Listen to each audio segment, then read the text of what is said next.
নমস্কাৰ সকলকে স্বাগতম জনাই ষ্টুডিঅত মই জাহ্নবী উচ্ছেদ সন্দৰ্ভত পুনৰ ডাঙৰ মন্তব্য কৰিছে মুখ্যমন্ত্ৰী ডক্টৰ হিমন্ত বিশ্ব শৰ্মাই যদিহে সংখ্যালঘু দল সংগঠনসমূহে যদিহে জংগী আন্দোলন কৰে তেন্তে আমিও জংগী ব্যৱস্থা লম বুলি এইদৰে মুখ্যমন্ত্ৰীগৰাকীয়ে এতিয়া মন্তব্য কৰিছে তেওঁলোকে এতিয়ালৈকে শান্তিপূৰ্ণ আন্দোলন কৰি আছে গতিকে আমিও শান্তিপূৰ্ণ ব্যৱস্থা গ্ৰহণ কৰিছো কিন্তু যদিহে মুছলমান দল সংগঠনসমূহে বা সংখ্যালঘু দল সংগঠনসমূহে যদি জংগী আন্দোলন কৰে তেন্তে আমিও জংগী ব্যৱস্থা লম বুলি এইদৰে এতিয়া মন্তব্য প্ৰদান কৰিছে মুখ্যমন্ত্ৰী ডক্টৰ হিমন্ত বিশ্ব শৰ্মাই এই সন্দৰ্ভত লৈ আহিছো সবিশেষ উচ্ছেদ সন্দৰ্ভত মুখ্যমন্ত্ৰী ডাঙৰ মন্তব্য উচ্ছেদ সন্দৰ্ভত ডাঙৰ মন্তব্য কৰিছে মুখ্যমন্ত্ৰী ডক্টৰ হিমন্ত বিশ্ব শৰ্মাই যিহেতু ৰাজ্যৰ প্ৰান্তে প্ৰান্তে চলি আছে উচ্ছেদত মানৱীয় অমানৱীয় বুলি কোনো কথা নাথাকে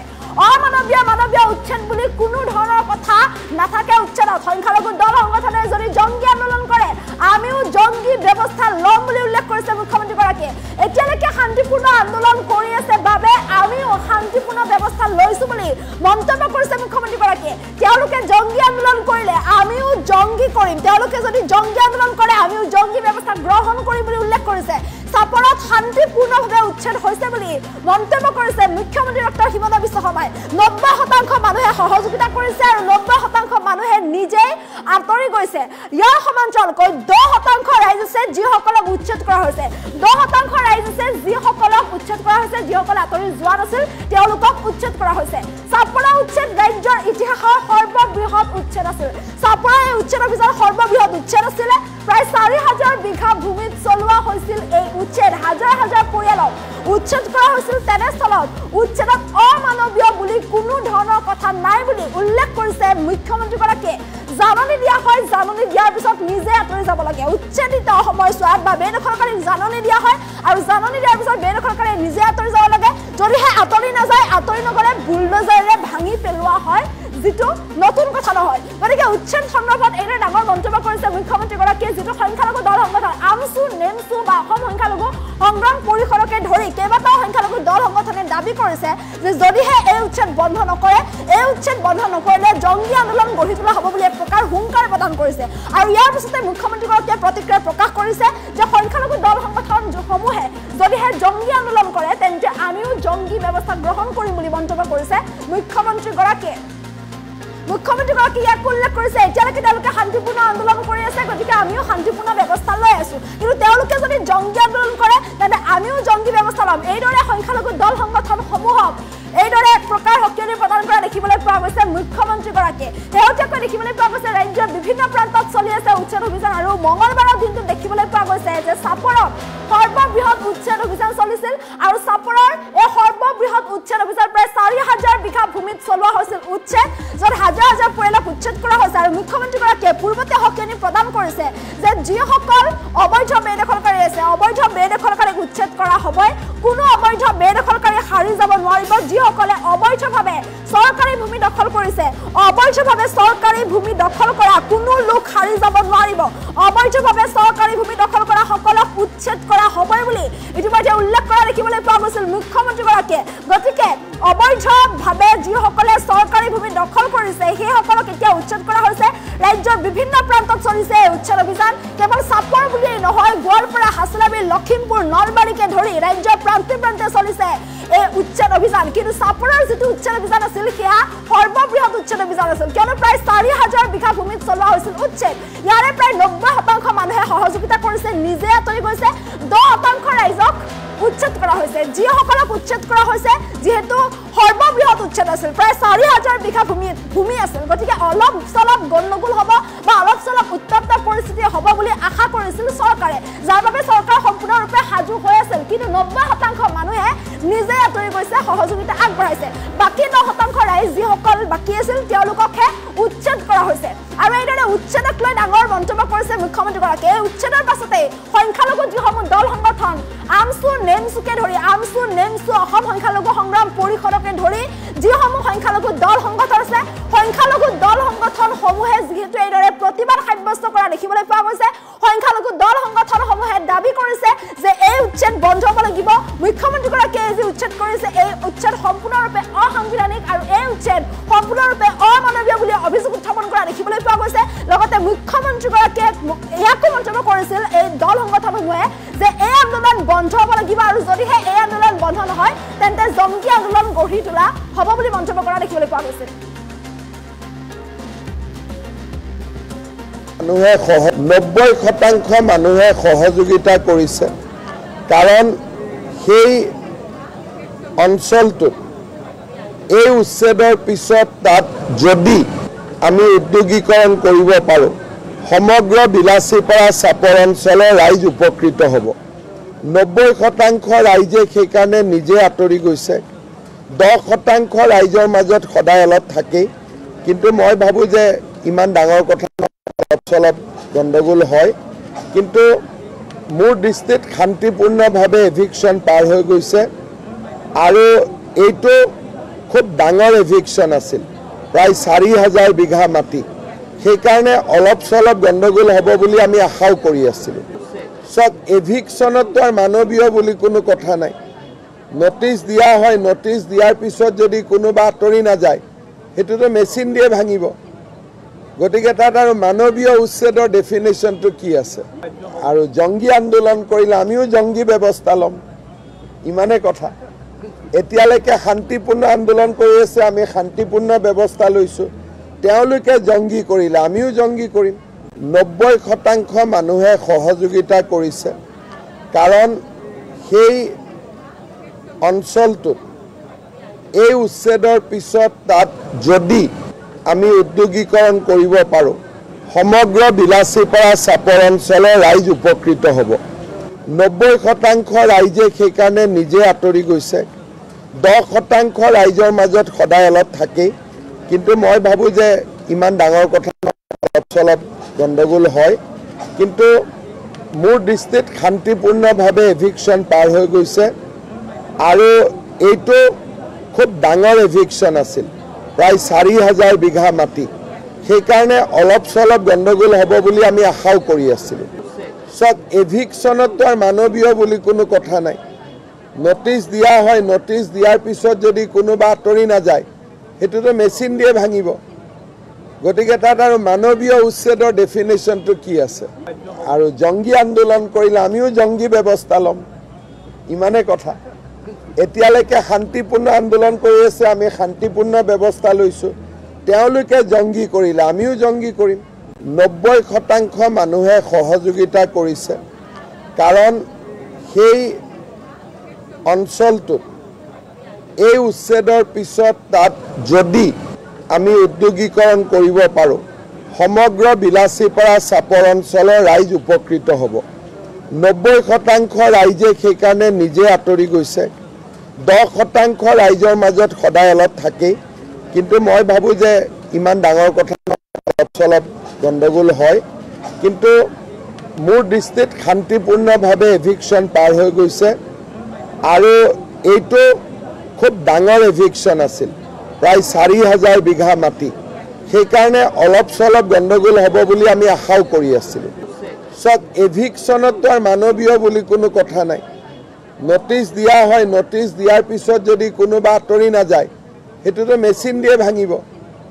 গতিকে তাত আৰু মানৱীয় উচ্ছেদৰ ডেফিনেশ্যনটো কি আছে? আৰু জংগী আন্দোলন কৰিলে আমিও জংগী ব্যৱস্থা ল'ম, ইমানে কথা। এতিয়ালৈকে শান্তিপূৰ্ণ আন্দোলন কৰি আছে, আমি শান্তিপূৰ্ণ ব্যৱস্থা লৈছোঁ।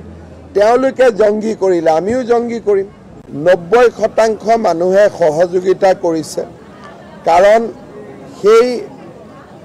অঞ্চলটোত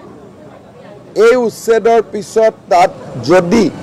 আমি উদ্যোগীকৰণ কৰিব পাৰোঁ সমগ্ৰ বিলাসীপাৰা চাপৰ অঞ্চলৰ ৰাইজ উপকৃত হ'ব। 90% ৰাইজে সেইকাৰণে নিজে আঁতৰি গৈছে। 10% ৰাইজৰ মাজত সদায় অলপ থাকেই, কিন্তু মই ভাবোঁ যে ইমান ডাঙৰ কথা অলপ চলপ গণ্ডগোল হয়, কিন্তু মোৰ দৃষ্টিত শান্তিপূৰ্ণভাৱে এভিকশ্যন পাৰ হৈ গৈছে আৰু এইটো খুব ডাঙৰ এভিকশ্যন আছিল, প্ৰায় 4000। এতিয়া মুখ্যমন্ত্ৰীগৰাকীয়ে ডাঙৰ মন্তব্য কৰিছে, যদি সংখ্যালঘু দল সংগঠনে জংগী আন্দোলন কৰে আমিও জংগী ব্যৱস্থা ল'ম বুলি উল্লেখ কৰিছে মুখ্যমন্ত্ৰীগৰাকীয়ে। কিয়নো চাপৰত চলিছে সৰ্ববৃহৎ উচ্ছেদ অভিযান। ইমানেই নহয়, ৰাজ্যৰ বিভিন্ন প্ৰান্তত উচ্ছেদ কৰা হৈছে যিসকল অবৈধ বেদখলকাৰী আছে, সেইসকলক উচ্ছেদ কৰা দেখিবলৈ পোৱা গৈছে। আৰু ইয়াৰ পাছতে দেখিবলৈ পোৱা গৈছে যে সংখ্যালঘু যিসমূহ দল সংগঠন, আমছু নেমছু অসম সংখ্যালঘু সংগ্ৰাম পৰিষদকে ধৰি সংখ্যালঘু দল সংগঠনসমূহে মুখ্যমন্ত্ৰী সমাবেশক উত্থাপন কৰা দেখিবলৈ পোৱা গৈছে কিয়নো এই যে উচ্ছেদ এই উচ্ছেদক অমানৱীয় আৰু অসাংবিধানিক আখ্যা দিছে সংখ্যালঘু দল সংগঠনসমূহে আৰু সংখ্যালঘু দল সংগঠনসমূহে 1 আগষ্ট দিল্লী কপাব বুলিও তেওঁলোকে হুংকাৰ প্ৰদান কৰা দেখিবলৈ পোৱা গৈছে লগতে এই উচ্ছেদ বন্ধ কৰা দাবী উত্থাপন কৰিছে যদিহে উচ্ছেদ বন্ধ নকৰে তেন্তে জংগী আন্দোলন গঢ়ি তোলাৰ হুংকাৰ প্ৰদান কৰিছে আৰু ইয়াৰ পাছতে এই সন্দৰ্ভত মুখ্যমন্ত্ৰীগৰাকীয়ে প্ৰতিক্ৰিয়া প্ৰকাশ কৰিছে যে যদিহে তেওঁলোকে জংগী আন্দোলন গঢ়ি তোলে তেন্তে আমিও জংগী ব্যৱস্থা ল'বলৈ বাধ্য হ'ম ইমান দিনে তেওঁলোকে শান্তিপূৰ্ণ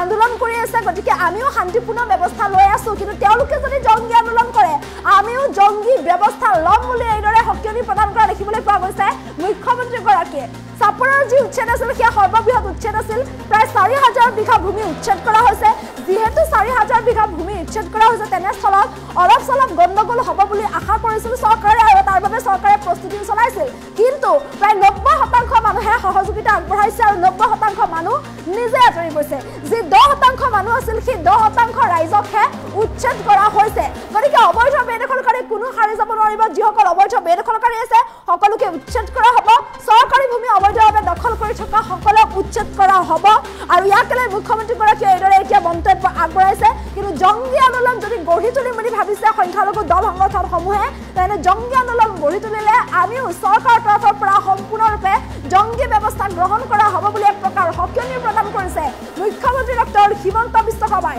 এইদৰে সংখ্যালঘু দল সংগঠনসমূহৰ প্ৰতিবাদক লৈ এইদৰে ডাঙৰ মন্তব্য কৰা দেখিবলৈ পোৱা গৈছে মুখ্যমন্ত্ৰী ডক্টৰ হিমন্ত বিশ্ব শৰ্মাই উচ্ছেদ সন্দৰ্ভত পুনৰ এইদৰে প্ৰতিক্ৰিয়া প্ৰকাশ কৰা দেখিবলৈ পোৱা গৈছে মুখ্যমন্ত্ৰীগৰাকীয়ে উচ্ছেদত মানৱীয় অমানৱীয় বুলি কোনো কথা নাই উচ্ছেদে আৰু অবৈধ বেদখলকাৰী উচ্ছেদ কৰা হ'বই লাগিব গতিকে উচ্ছেদক লৈ যদি কোনোবাই জংগী আন্দোলন গঢ়ি তোলে তেন্তে আমিও জংগী ব্যৱস্থা ল'বলৈ বাধ্য হ'ম বুলি এইদৰে এতিয়া উল্লেখ কৰা দেখিবলৈ পোৱা গৈছে মুখ্যমন্ত্ৰী ডক্টৰ হিমন্ত বিশ্ব শৰ্মাই পুনৰবাৰ মুখ্যমন্ত্ৰীগৰাকী মন্তব্য আগবঢ়াবলৈ চেষ্টা কৰিছে 90% মানুহে সহযোগিতা কৰিছে কাৰণ সেই অঞ্চলটোত এই উচ্ছেদৰ পিছত তাত যদি আমি উদ্যোগীকৰণ কৰিব পাৰোঁ সমগ্ৰ বিলাসীপাৰা চাপৰ অঞ্চলৰ ৰাইজ উপকৃত হ'ব 90% ৰাইজে সেইকাৰণে নিজে আঁতৰি গৈছে 10% ৰাইজৰ মাজত সদায় অলপ থাকেই কিন্তু মই ভাবোঁ যে ইমান ডাঙৰ কথা অলপ চলপ গণ্ডগোল হয় কিন্তু মোৰ দৃষ্টিত শান্তিপূৰ্ণভাৱে এভিকশ্যন পাৰ হৈ গৈছে আৰু এইটো খুব ডাঙৰ এভিকশ্যন আছিল প্ৰায় 4,000 বিঘা মাটি সেইকাৰণে অলপ চলপ গণ্ডগোল হ'ব বুলি আমি আশাও কৰি আছিলোঁ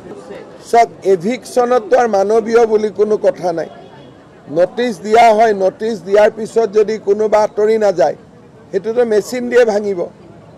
গতিকে তাত আৰু মানৱীয় উচ্ছেদৰ ডেফিনেশ্যনটো কি আছে আৰু জংগী আন্দোলন কৰিলে আমিও জংগী ব্যৱস্থা ল'ম ইমানে কথা এতিয়ালৈকে শান্তিপূৰ্ণ আন্দোলন কৰি আছে আমি শান্তিপূৰ্ণ ব্যৱস্থা লৈছোঁ তেওঁলোকে জংগী কৰিলে আমিও জংগী কৰিম 90% মানুহে সহযোগিতা কৰিছে কাৰণ সেই অঞ্চলটোত এই উচ্ছেদৰ পিছত তাত যদি আমি উদ্যোগীকৰণ কৰিব পাৰোঁ সমগ্ৰ বিলাসীপাৰা চাপৰ অঞ্চলৰ ৰাইজ উপকৃত হ'ব 90% ৰাইজে সেইকাৰণে নিজে আঁতৰি গৈছে 10% ৰাইজৰ মাজত সদায় অলপ থাকেই কিন্তু মই ভাবোঁ যে ইমান ডাঙৰ কথা অলপ চলপ গণ্ডগোল হয় কিন্তু মোৰ দৃষ্টিত শান্তিপূৰ্ণভাৱে এভিকশ্যন পাৰ হৈ গৈছে আৰু এইটো খুব ডাঙৰ এভিকশ্যন আছিল প্ৰায় 4,000 বিঘা মাটি সেইকাৰণে অলপ চলপ গণ্ডগোল হ'ব বুলি আমি আশাও কৰি আছিলোঁ চব এভিকশ্যনততো আৰু মানৱীয় বুলি কোনো কথা নাই নটিচ দিয়া হয় নটিচ দিয়াৰ পিছত যদি কোনোবা আঁতৰি নাযায় সেইটোতো মেচিন দিয়ে ভাঙিব গতিকে তাত আৰু মানৱীয় উচ্ছেদৰ ডেফিনেশ্যনটো কি আছে আৰু জংগী আন্দোলন কৰিলে আমিও জংগী ব্যৱস্থা ল'ম ইমানে কথা এতিয়ালৈকে শান্তিপূৰ্ণ আন্দোলন কৰি আছে আমি শান্তিপূৰ্ণ ব্যৱস্থা লৈছোঁ তেওঁলোকে জংগী কৰিলে আমিও জংগী কৰিম 90% মানুহে সহযোগিতা কৰিছে কাৰণ সেই অঞ্চলটোত এই উচ্ছেদৰ পিছত তাত যদি আমি উদ্যোগীকৰণ কৰিব পাৰোঁ সমগ্ৰ বিলাসীপাৰা চাপৰ অঞ্চলৰ ৰাইজ উপকৃত হ'ব 90% ৰাইজে সেইকাৰণে নিজে আঁতৰি গৈছে 10% ৰাইজৰ মাজত সদায় অলপ থাকেই কিন্তু মই ভাবোঁ যে ইমান ডাঙৰ কথা অলপ গণ্ডগোল হয় কিন্তু মোৰ দৃষ্টিত শান্তিপূৰ্ণভাৱে এভিকশ্যন পাৰ হৈ গৈছে আৰু এইটো খুব ডাঙৰ এভিকশ্যন আছিল প্ৰায় 4,000 বিঘা মাটি সেইকাৰণে অলপ গণ্ডগোল হ'ব বুলি আমি আশাও কৰি আছিলোঁ সব এভিকশ্যনতো আৰু মানৱীয় বুলি কোনো কথা নাই নটিচ দিয়া হয় নটিচ দিয়াৰ পিছত যদি কোনোবা আঁতৰি নাযায় সেইটোতো মেচিন দিয়ে ভাঙিব গতিকে তাত আৰু মানৱীয় উচ্ছেদৰ ডেফিনেশ্যনটো কি আছে আৰু জংগী আন্দোলন কৰিলে আমিও জংগী ব্যৱস্থা ল'ম ইমানে কথা এতিয়ালৈকে শান্তিপূৰ্ণ আন্দোলন কৰি আছে আমি শান্তিপূৰ্ণ ব্যৱস্থা লৈছোঁ তেওঁলোকে জংগী কৰিলে আমিও জংগী কৰিম